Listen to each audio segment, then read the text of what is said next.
Hello and welcome to News Central Now. I'm Darshan Usman. The top stories this hour.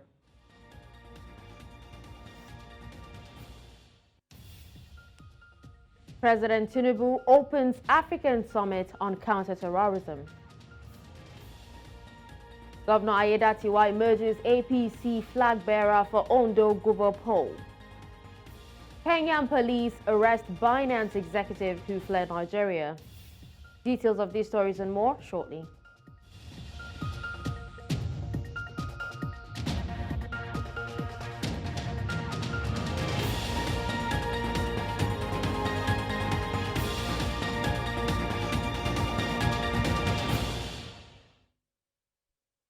Let's start by telling you that President Bola Tinubu has opened the African Counter-Terrorism Summit in Abuja.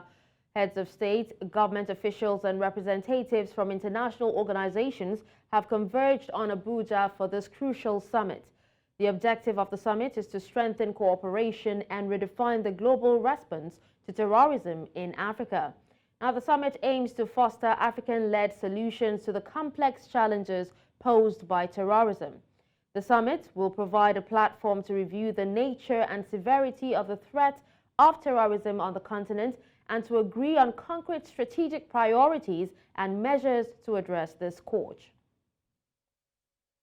Snaps at the very fabric of the tranquil, prosperous, and just society we seek to build for ourselves and our children. Terror cannot coexist in the same space as democracy and good governance. Just as darkness and light cannot endure in the same room at the same time. This violent threat seeks to frighten the farmer from his fields, children from their schools, women from the marketplace, and families from their very homes. It wants the city dwellers to cower and businesses to close. It craves despotism and suppression, not democracy and enlightened society. Its goal is to cause such an havoc that we doubt our democratic principles, putting societies and government into such confusion and disarray that we begin to fight among ourselves instead of fighting the very thing that seek our destruction. Already, terrorism has taken too many lives and delayed our better future for too long. While terrorism troubles us greatly at the moment, we do well by remembering terrorism is not of Africa. We must tell this imported evil that wants to bend and break us, that it shall not succeed. Nigeria's House of Representatives is holding a national dialogue on state policing in the nation's capital, Abuja, as part of its ongoing review of the 1999 Constitution by the National Assembly. Now, the dialogue has in attendance the Vice President Kashim Shettima, former President Goodluck Jonathan, former Head of State Abdusalami Abubakar, several governors, traditional rulers, and federal lawmakers, amongst others. The dialogue is expected to draw recommendations from key stakeholders on how state policing can be adopted in Nigeria. Reiterate what has been said, but there are pros and cons. There are those who are opposed to it. Now, talking security, residents of Plateau State have called on stakeholders in and outside the state to embark on meaningful efforts to end recurrent attacks in the affected areas. The call is coming 24 hours after unconfirmed number of people were feared dead in a renewed attack by suspected militias in Bokos and Mongu local government areas of Plateau State. News Central's Chizoba Anyongwe completes the report. In recent times, Nigeria's northwest region has become a flashpoint for insecurity, banditry, and kidnappings. While this has become a worrisome trend, stakeholders here converge on the nation's capital, Abuja, to discuss on ways of reducing this trend. We realized that in the last 10 years, the last decade, incidents of mass atrocities across the Northwest has actually spiked. Northwest that used to be at the bottom in the ranking in terms of incidents of mass atrocity has suddenly become at the top in the last decade. And this is not far from the metasizing issues of insecurity we are having across the country, including banditry and the rest of them. And so we have thought, how do we begin to get community to take ownership of their own security? How do we build their capacity? How do we get everybody in the region to work together to take ownership of their own security? And that is what gave birth to the idea of the project we started last year. They also add that we apologize for that mix-up, but then still talking about the insecurity, especially that in Plateau State. Joining me on the news to discuss this is Barrister Dalio Solomon Mwantiri. He is the National President of Birom Youth's Molder Association. Hello, Barrister. Thank you so much for joining me. Hello, it's my pleasure to be here once again. All right, so Barrister, what are your thoughts on the repeated cases of attacks and the rising level of insecurity in Plateau State? Well, what is happening here now is, of course, efforts by bandits and suspected Fulani militants to frustrate government effort towards resettlement and the return of internally displaced persons whose ancestral home states and land have been taken over by way of grabbing, by these attackers.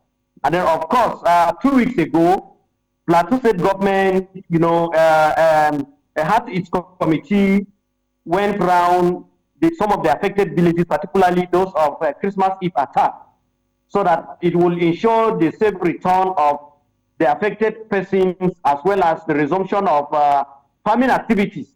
And then, of course, the intelligence gathered is that these bandits and the Fulani militants will not want people to go back and start farming activities. So that is what is informing this recent attack that has claimed many lives. And unfortunately, another worrisome part of it is the attack on students. These are unarmed people. These are people that are being groomed to also become responsible people in the society and also contribute their own quota towards national development. But of course, these attackers also invaded those localities. And then affecting students, just some minutes ago, I went and visited one of the students who was shot on his leg. And the narrative given is very worrisome, that these armed men came and had their field day, even though there was a response from the security, but it was a bit late. Because if they had come on time, they wouldn't have suffered that kind of damage. Even though in another aspect of it, particularly in Mangu local government, there was one security personnel of the Operation Safe Haven that was shot dead by the attackers.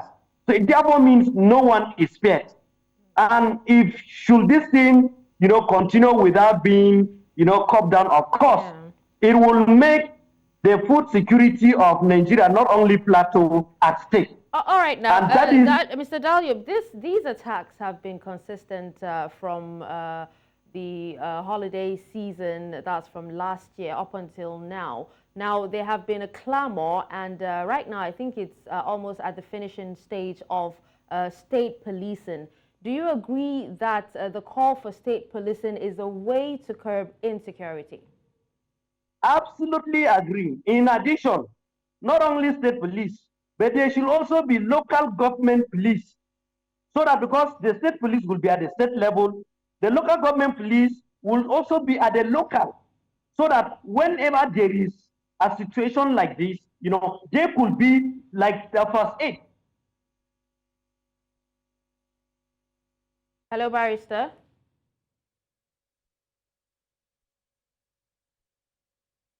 Hello, Barrister, can you hear me? Pardon? Yeah, we lost you for a bit. Please go ahead. Yeah, okay. I said I am absolutely in tandem with that submission that state police is one of the solutions, not that it is absolute, but one of the solutions because they will be on ground. And we are clamoring not only for state police, but also local government police, so that they will be the early warning mechanism that will be on ground to respond rapidly to distress situation, pending when the state police and also the federal security will come in. Just like what happened in Bokos. Imagine they were local police. They would have repelled the attackers or would have contended with the attackers without losing so much life, damage to valuables, and also attack on students. Okay, now talking about the local police, talking about, the local police in Bokos, I want to know, do you think that the security operatives in that community are doing enough in security or ensuring the safety of lives and property, or are you saying that there is no police at all in Bokos local government area? Because we understand that some of the students protested asking that the military, task force that was assigned to protect the particular community pulls out. Of course, whether we like it or not, it is a notorious fact in this country that the security agents are overstretched. There's inadequate manpower. That one is there. Because if there were enough manpower on ground that were deployed, of course, the attackers wouldn't have even come in the first place. Not to even talk of, unleashing mayhem on, innocent people. So there is inadequate manpower. And then that is the reason why the, creation or establishment of state police and local police will also add voice and will add weight to the existing federal security that is inadequate. That one is there. And then, of course, with the introduction of the state and local police, it will also be a mechanism to checkmate the excesses of the compromising security officers that will go in on attacking, innocent and unarmed students. Imagine if they were there. Possibly they would have been records. There would have been, traces of the operation of the federal security that, some of those that compromise. All right. Now, you also said that, the state policing won't be the final solution to insecurity, right? Now, what would be a lasting solution to these recurring attacks in Plateau State? It is purely a political will. Once the political will is there, these attackers are not outsiders, are not spirits. They are people recruited within Nigeria, even though there are external forces from Mali, Chad, based on the intel that has gone out. And so, of course, government must have a political will on decisively dealing with terror attackers. Because these people that came and attacked the students and then Bokos communities as well as Mangu, they didn't come from the sky. They passed through, the local government borders. Their movements were reported as to, because there was a meeting in Josho, one of the local communities in Bokos, where the militants met. And from there, they concluded an attack. And this information got out to the relevant authorities for necessary action. And nothing happened. So there must be decisive action that these people be repelled. Not only repelled, but they should be exterminated, because they are unleashing mayhem on innocent life, making life unbearable, not only to the people that have been attacked, but to also, people that are relying on the food, food production made by these local communities. Because if you talk of Bokos, you talk of Mangu, you talk of Barikiladi and Riom. These are the food basket of Plateau State. And not only Plateau, but also part of Middle Belt. And today, most of the villages have been ransacked, have been uprooted. It therefore means hunger is inevitable. All right. So government will must be there. Terror attackers must be given, decisive approach. repelling them, uprooting them. Like in Plateau today, we have over 151 villages that have been overrun and are currently under jurisdiction of the attackers, the Fulani militants. And then nobody is doing anything. Petitions, cries out have been laid up, outside there, calling for necessary action, calling for the evacuation or an executive order, uprooting these individuals from from those land grabs, and then the ancestral home, the state, return to the landowners. Nothing is being done. So government at the federal, state, and local government level must synergize. It's not only because even if you introduce state police, local police, without a political will, it will still be, the same thing. All right, well, thank you so much, Barrister Daliop Solomon Mwantiri, for joining me and speaking on this. National President of Birom Youths Molder Association. Thank you. Now, still on security, the Commissioner of Police in Abia State, Kenechukwu Onwemele, says part of what needs to be done to discourage crimes is for the government to effectively design its cities and communities. He said proper redesign will expose areas prone to crime and dislodge those who use such spots for illicit activity while securing the environment. He said the police command in Abia is collaborating with local government chairmen in ensuring that crime spots disappear from the state. Prevention through environmental design implies that you can take proactive measures at ensuring that environments, the physical environment, are designed or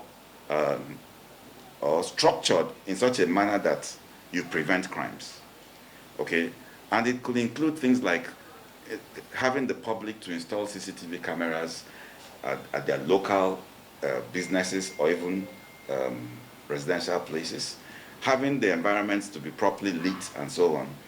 For us in this command, collaborating with other agencies and other stakeholders, we came up at the beginning of this year with a four-pronged strategy, to contain, if not eliminate, violent crimes, especially kidnapping and armed robbery. And the strategy is what we call prevent,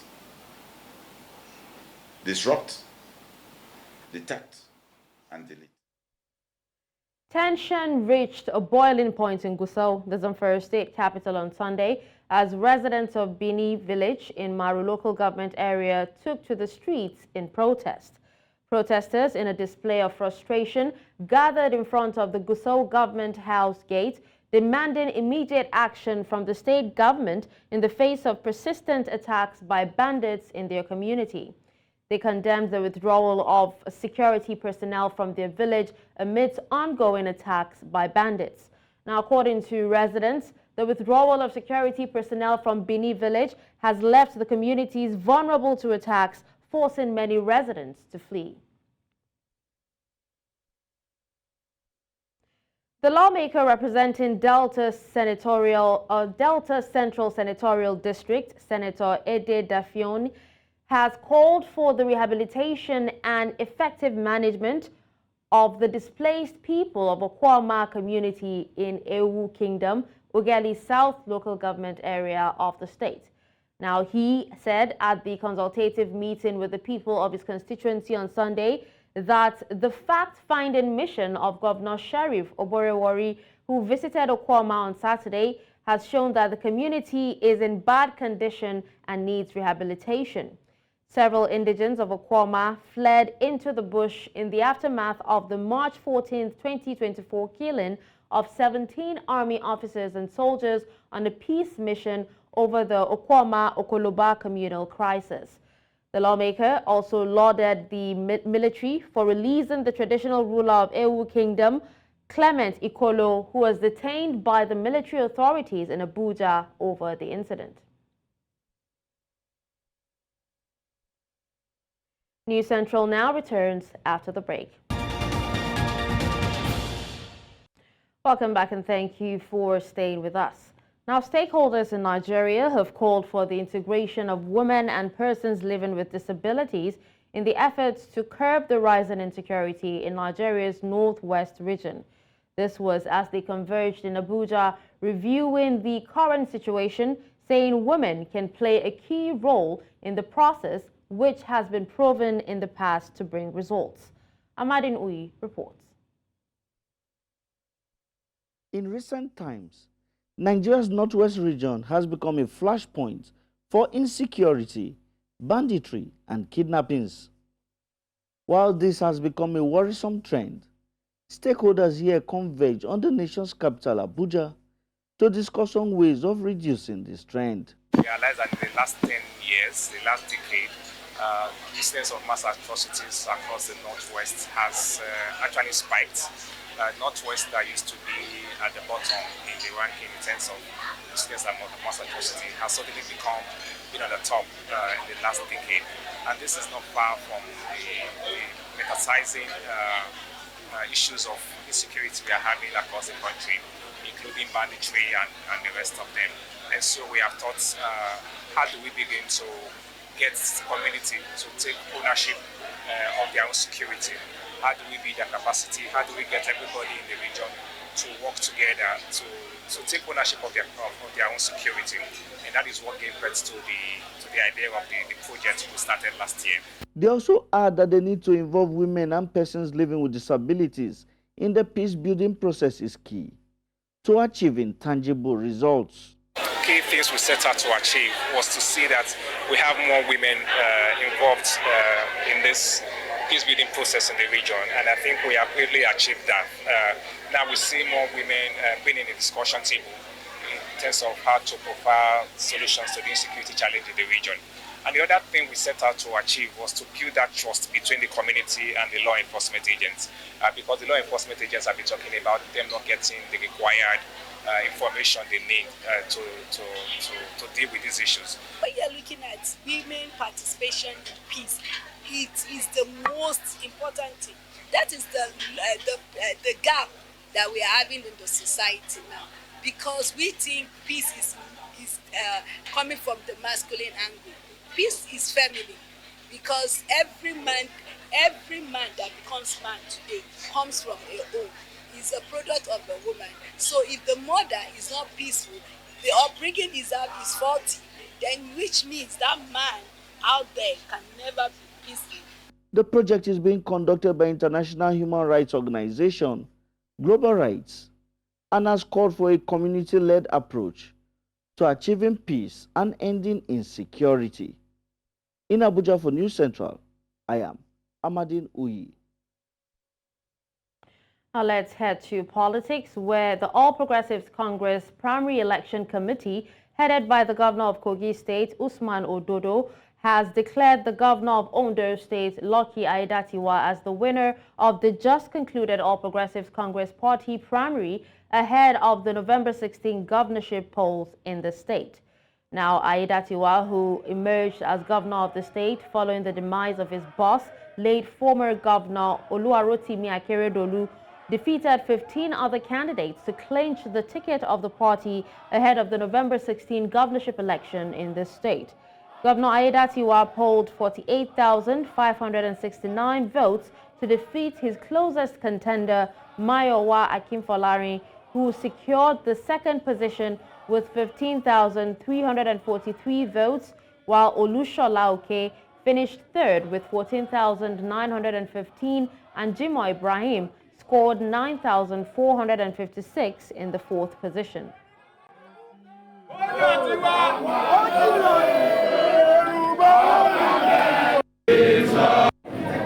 Let me at this time acknowledge and thank all the other aspirants who threw their caps into the ring of this family contest to be the flag bearer of our party.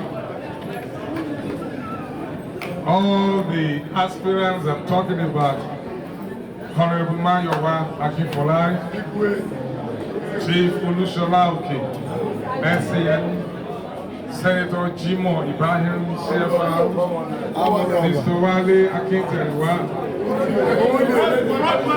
Honorable Onopa Kujimi Otimayo, Mr. Mariah Levy Esquire, Mr. Isaac Kikimeke,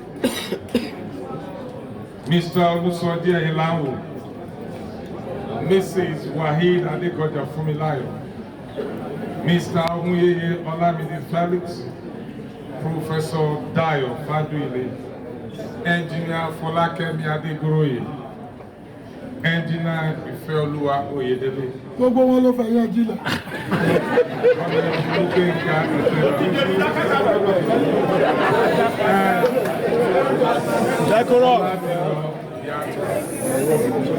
I salute your courage and your keen interest. World Earth Day is an annual event commemorated on April 22nd to demonstrate support for environmental protection.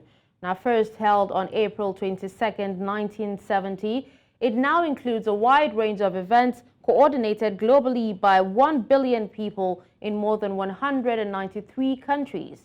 The official theme for this year, 2024, is Planet versus Plastics.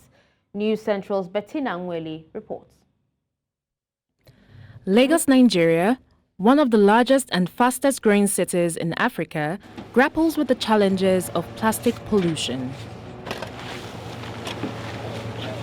Known for its vibrant culture and bustling economy, the city generates enormous amounts of plastic waste daily, much of which ends up in its waterways, streets, and informal dump sites. The inadequate waste management infrastructure exacerbates the problem, as the majority of plastic waste remains uncollected, leading to clogged drainage systems, flooding, and pollution of marine ecosystems. All over the world, there are millions of tons of plastics that are discarded everywhere. In terms of the unique challenge for Nigeria, I think it's because, one, Nigeria, first of all, predominantly, we have a very poor waste management program. So if our waste management systems were working, then we would not even know that we have a plastic problem. In Lagos, plastic waste clogs waterways, contributing to the degradation of aquatic habitats and threatening marine life. Moreover, the burning of plastic waste releases toxic chemicals into the air, further exacerbating air pollution and posing health risks to nearby communities. Number one thing is that Nigerians have to be enlightened to come to terms with the fact that globally, plastics are being discussed on how to reduce them because of their negative impacts. Plastic pollution also has socio-economic repercussions, particularly in low-income communities. Informal waste pickers often scavenge through heaps of plastic waste to earn a meager income, exposing themselves to health hazards. Additionally, the aesthetic degradation caused by plastic litter diminishes the city's appeal, potentially deterring tourists and investors and impacting the local economy. There needs to be a conscious shift in terms of packaging, producer responsibility, and even government policies. We're excited, even though we don't think that that was the right way to have passed the policy, that Lagos State banned single-use plastics. But then the way it was banned, there was no plan around how to transition the country, or the states in this case, from single-use plastics to more biodegradable options. Authorities in Lagos have taken steps towards mitigating plastic pollution, including the introduction of recycling initiatives, bans on single-use plastics, and awareness campaigns to promote waste reduction and proper disposal practices. However, enforcement remains a challenge, necessitating stronger regulatory frameworks and investment in waste management infrastructure. If we can get a legislation that says, look, for you to do this from production, because if producers stop producing plastic material contents, consumers will not consume warehoused contents. Plastic pollution poses a grave threat to the environment and the planet in general. While the challenges are daunting, concerted action and collective responsibility offer hope for a sustainable future. By prioritizing innovation, regulation, and community engagement, we can strike a balance between the convenience of plastics and the preservation of our planet for future generations. In Lagos, for News Central, Bettina Ughelli. You're still watching News Central now. Coming up, Togo's ruling party launches campaign for President Nasimbe. We'll bring you details after the break.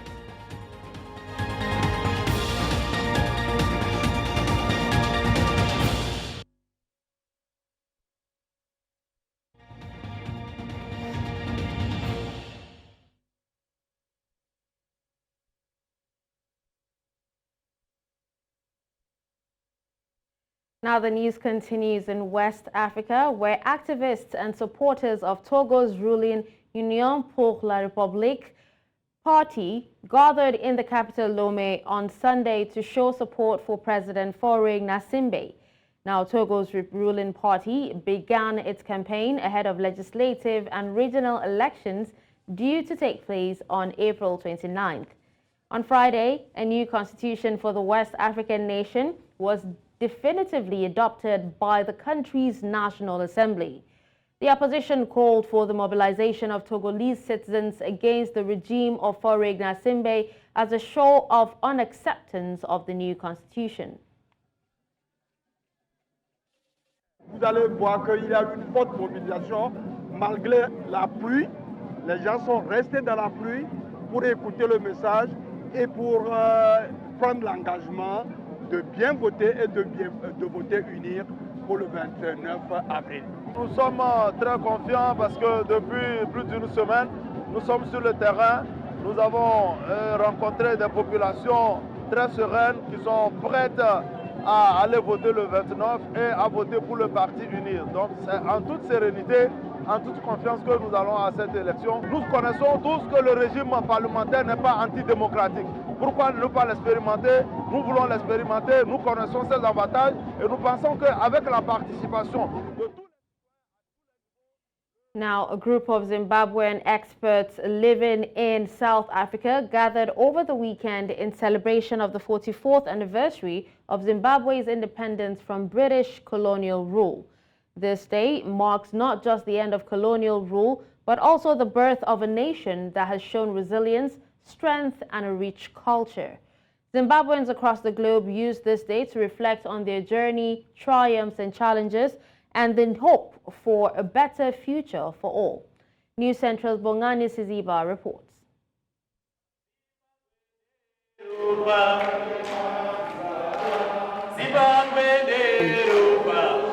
The hallmark of the celebration included traditional music and dance, a joyous atmosphere, and a sense of national pride that was palpable. It was a reminder of the struggles and sacrifices that were made for the freedom and democracy that Zimbabwe now enjoys. Citizens embraced the spirit of democracy, unity, and patriotism as they commemorated the struggles and the triumphs that led to the country's independence. For us to be at peace like what we have today in Zimbabwe. Yes. Young people and young ladies and gentlemen, boys and girls, some that dropped off from school, sacrificing their lives for us to be where we are today. Yes. We need to clap hands for those people. 44 years on, Zimbabweans continue to uphold the traditions and values of their motherland, celebrating their independence with pride and enthusiasm. Time for us to reflect on our history, a time to honor the struggle for freedom in Zimbabwe, a time to look at and cherish the achievements that we have made since independence in 1980, a time to actually celebrate our diverse cultures as Zimbabweans. As the festive continued, there was a sense of hope and optimism for the future of Zimbabwe. The unity and joy displayed by these citizens was a testament to their love for their country and their commitment to building a better tomorrow. To me, independence, it means a lot.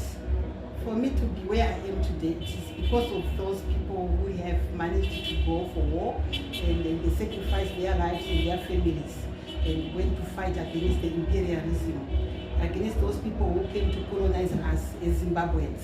It means freedom to us, an independent person and independent people. We enjoy this freedom because it came on a silver platter. Some people had to sacrifice for that.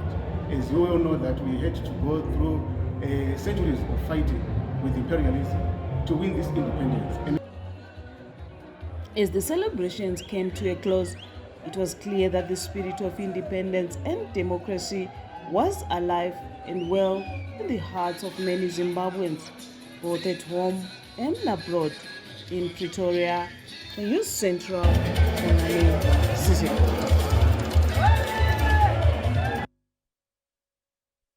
The news returns after the break.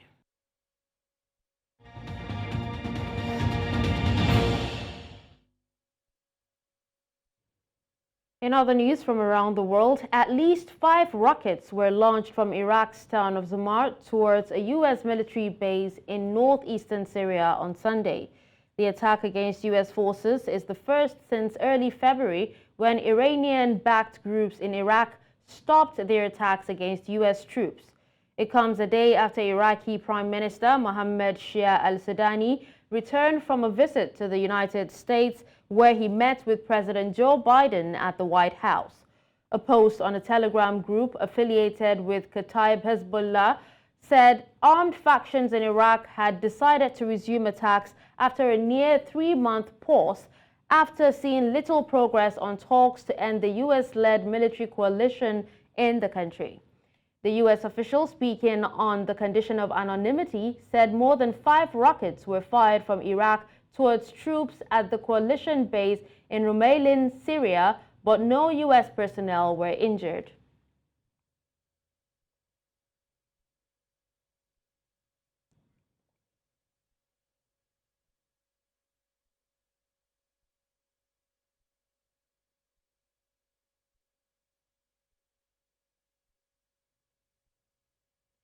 All right, now we have our international correspondent, AIA Hagen, joining us on the news. AIA, please, what is your reaction on, the attack of Iraq on the U.S. base? Well, this alleged rocket attack on a U.S. air base based in Syria is the first such attack that has happened since February, since Iraq said that such attacks would not happen. Now, sources told the Reuters news agency that at least 5 rockets were launched from the Iraqi town of Zamar. That's on the border with Syria, as I said. Now, a U.S. official who was speaking on the condition of anonymity called it a failed rocket attack. Now, it's not clear if it's been described as a failed rocket attack because it failed to hit the base, because the rockets failed to hit the base, or before they were destroyed before they reached the base, or indeed if the base was the target. Now, 2 security sources and a senior officer in Iraq said a small truck with a rocket launcher was found in the town of Zamar on that Syrian border. Now, the officer said that we're communicating with the coalition forces in Iraq to share information on this attack. Now, the Iraqi Security Media Cell, that's an official body responsible for disseminating security information, said the Iraqi forces had launched a wide-ranging search and inspection operation targeting the attackers near the Syrian border and was pledging to bring them to justice. All right, now, AIA, there are also reports that the U.S. is actually, planning to cut aid to the Israeli army. Now, what is the reaction on this? Well, yes, that's right. Now, we know that the US, a great ally of Israel, has long supported the IDF, the Israeli Defense Army. But Secretary of State Antony Blinken has had some concerns for a while now, and sources close to the matter say that he will be making an announcement about potentially cutting aid to the IDF this week. Now, that's on a number of security concerns, one is which, and security concerns and alleged abuses in the West Bank. Now, one of which includes an incident where a Palestinian-American man, an 80-year-old man by the name of Omar Assad, died after being bound and gagged by Israeli soldiers during a search in the West Bank, and that actually took place in January 2022. Now, at the time, the US called for a thorough criminal investigation and full accountability in that case. Now, the IDF responded and said they regretted Mr. Assad's death and said that a commander would be reprimanded over it. Now, these abuses took place before the October 7th attacks. There have been concerns about abuses that have taken place after October 7th as well. And that's potentially behind the decision that Antony Blinken may make to cut aid to a particular part of the IDF, the Israeli Defense Force. All right, now what about the sanctions that have actually been discussed, elsewhere in relation to Iran? What could they entail? Well, yes, Iran, of course, has, entered the fray with that retaliation on Israel last week. And the European Union have said that there should be sanctions against Iran in response to that attack on Israel. 99% of the missiles that were launched in that attack were thwarted by Israel's Iron Dome. But the Belgian foreign minister has said that the Iranian Revolutionary Guard Corps, the IRGC, should be added to a list of terrorist organizations. So that would put them in the same league as Hamas, ISIS, Al-Qaeda, if you will. Now, she has said that I think we have to expand sanctions also against violent settlers in the Palestinian and West Bank. We have to be balanced and make sure we're not being accused of having double standards. So you could see violent settlers on the West Bank added to a list of terrorist groups, which would infer sanctions against them also. All right, Afia, thank you so much for speaking to us on this. And now we move to business, where Special Advisor to the President on Information and Strategy, Bayo Ononuga, has confirmed that the first set of compressed natural gas vehicles will be inaugurated before Tinubu's administration's first anniversary on May 29th. Ononuga made this disclosure in a statement on Sunday in Abuja. Now, according to him, the federal government allocated 100 billion naira from the 500 billion naira palliative budget to purchase 5,500 CNG vehicles, including buses and tricycles, 100 electric buses, and over 20,000 CNG conversion kits. Now, speaking further, he said the funding also supports the expansion of CNG refueling and electric charging stations. He emphasized that the rollout of CNG buses and tricycles, coupled with having at least 1 million natural gas vehicles on the roads by 2027, will signify a significant shift in Algeria's transportation sector towards cleaner energy.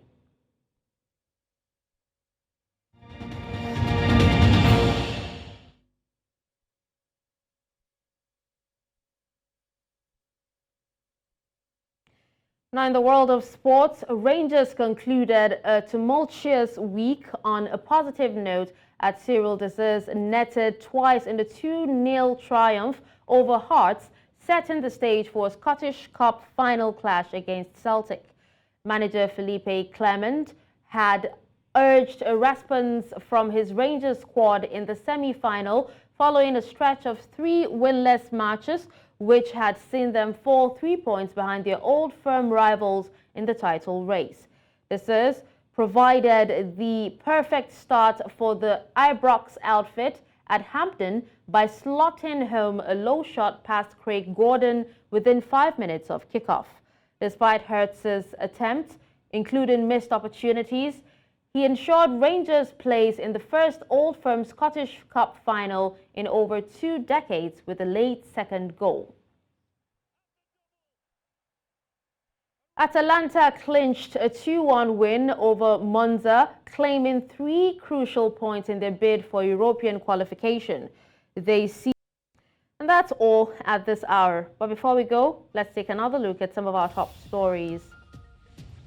We told you that President Tinubu has opened African Summit on Counter-Terrorism. We also told you that Governor Aiyedatiwa emerges APC's flag bearer for Ondo Guber poll. We also told you that Binance executive who fled Nigeria has been arrested by Kenyan police. Send your eyewitness report to the WhatsApp number on the screen. Do follow us on social media. We are at News Central TV. You can watch News Central live on DSTV channel 422, Star Times channel 274, Avo TV, and YouTube. Many thanks for watching. I'm Darshan Usman.